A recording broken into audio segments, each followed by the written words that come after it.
Hey guys, how's it going? Ryan here. So I thought I'd just go ahead and make a quick video and talk about the new and improved channel EQ, as well as some of the new features that have been put into it. Of course, this is part of the most recent update that Logic Pro X got, which is 10.0.5. It's a pretty big update. There's been lots of bug fixes, and there's been an overall improvement to the stability and performance of Logic. And overall, I think it's just been a fantastic update. So well done, Apple. So what I've got here, of course, in front of me is the new EQ. As we can see, right away it looks very different. I think it looks pretty darn good, to be honest. I think it's really easy on the eyes. We've also got these nice colored frequency bands here, which makes it really easy to see now what you're working on. Of course, we have the analyzer on and off, so you can sort of look at the frequency of the track that you're playing. We've got this little post and pre, so that's kind of the same as last time. One of the most important changes, I think, so far is to the processing. So before, whereas it was just a normal EQ and we process the track as a whole, we now have the option to process the left channel, process the right channel, or I guess EQ the left and right channel, and then of course mid and side. So it's I guess it's essentially like mid-side now that's built in right into the EQ, which I think is fantastic. Now, unlike some other plugins where you're able to switch between mid and side and it'll do all the processing within the plugin itself, I think we can either only choose either or right now. So if we choose to do some EQing to the mids, we can't go ahead and process the sides because then, well, if you switch to side only, then all the work that you've done to the mids is now going to be applied to the sides. But it's a simple fix. We can just go ahead and choose mid. So this is now going to be my mid EQ. And of course, you just put on another channel EQ and choose sides. And then you can EQ the mid and sides completely separate. So that's all you really got to do there. So let's go ahead and click this little drop down arrow to reveal some more hidden features. So of course, just like the older EQ, we've got the resolution points here. You can choose low or medium or high, and that's just pretty much going to have more or less points showing up in the spectrum analyzer. We've got analyzer mode, so we can choose to analyze the peaks or the RMS. And then of course on top of that we have the analyzer decay. So whenever the frequencies go up here, they will decay by 10 dB per second, and that goes all the way up to 30, so if you want them to decay faster, or we can completely freeze it. So we're now able to get a snapshot of the peaks or the RMS value of your track. So let's go ahead and I'll just play this little track I got here, and I will show you what that looks like. So we'll start at 10 dB per second because I think that's what we're all used to.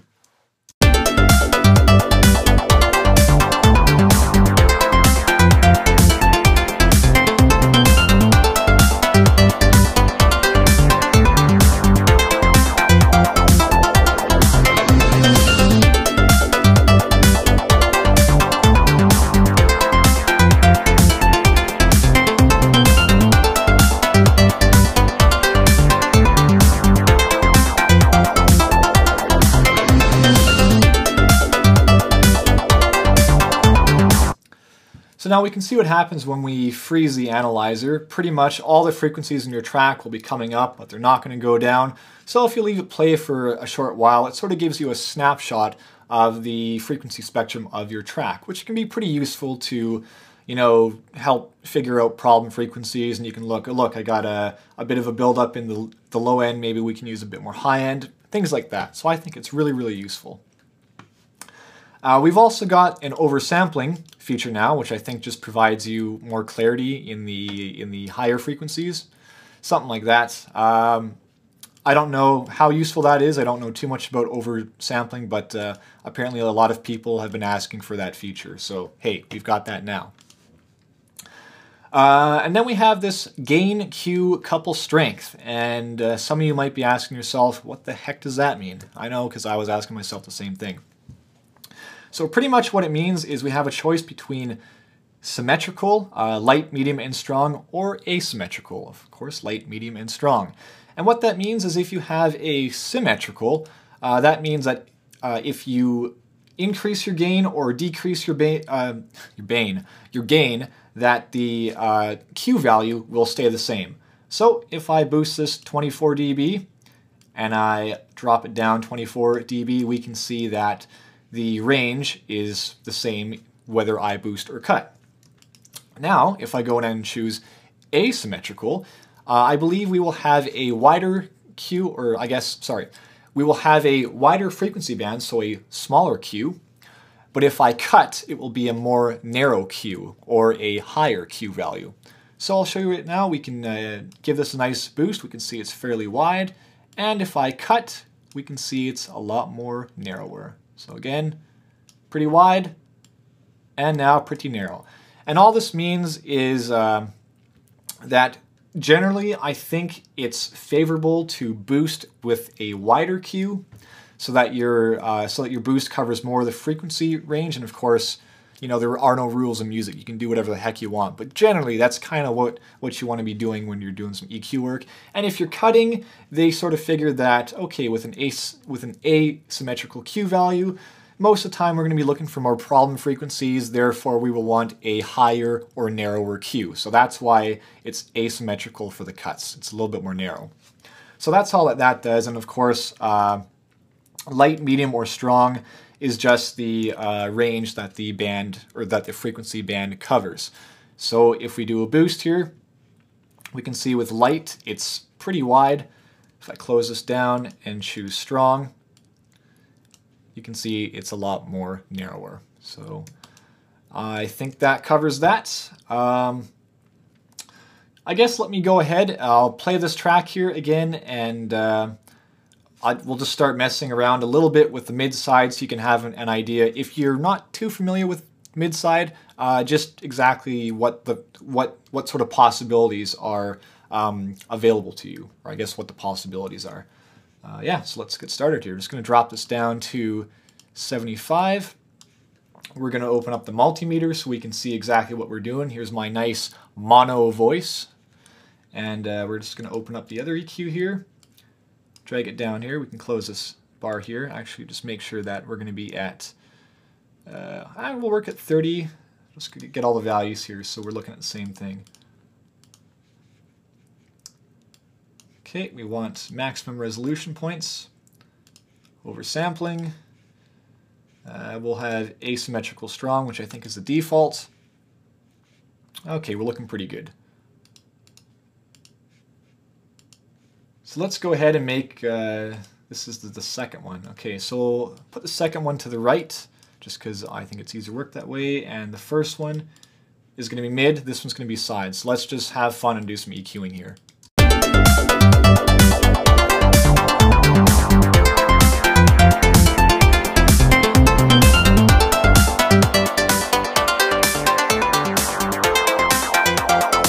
Okay, so now we can see we've taken out pretty much the kick and the snare here, or I guess most of the kick from the mids, but all the high frequency content and all the wide stuff has been left in.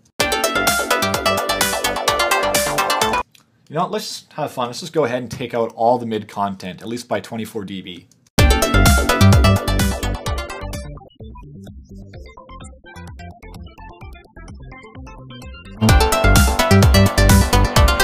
Of course, we can see the changes on the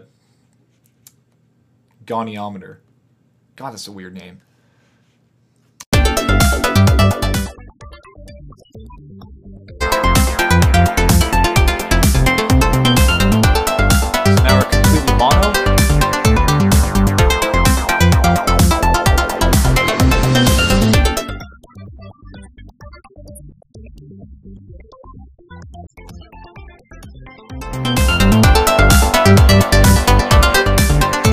Yeah, so of course you never just want to take all the mid or all the sides out, or maybe you do. I don't know, maybe you're doing some crazy automation for some wacky song and you can do all sorts of things now.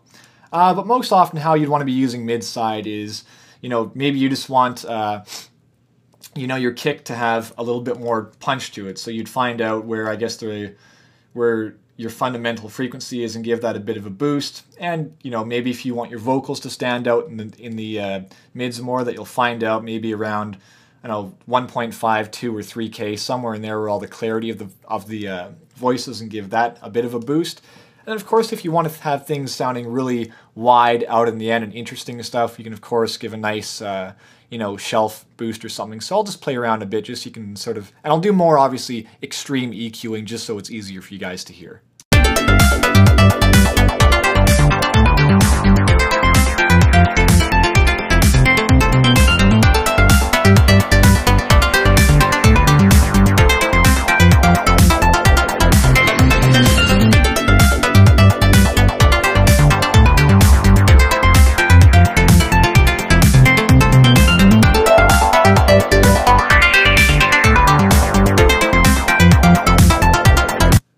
So yeah, pretty much you're just going to play around, and if you're not used to using mid-side EQ, to be honest, I've never really used it that often because I don't actually have access to a mid-side EQ plugin.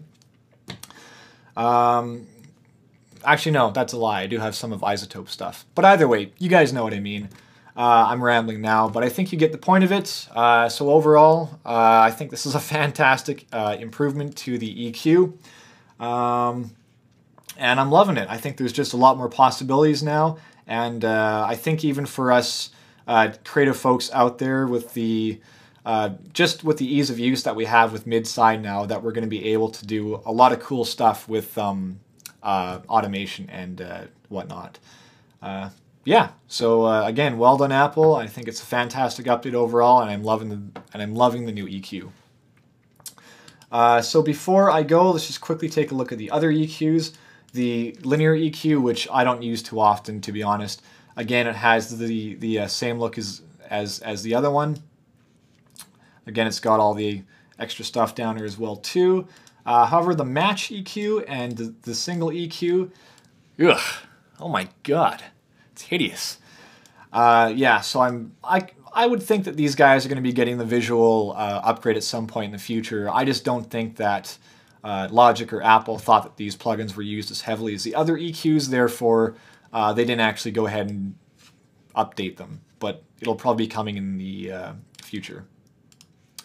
So yeah, I guess next on my list is I'd like to see the compressor get a nice visual update, because it's starting to look a little dated. I mean, it's completely functional and it's easy to use and work with and all that, but I think now we have to up the ante here, because that new EQ just looks so bloody good. Alright guys, I'm done rambling. This probably took a lot longer than it should, but I guess if you know my videos, and you know I just tend to ramble, and yeah, I guess that's it folks. Thanks a lot for watching, and we'll see you next time.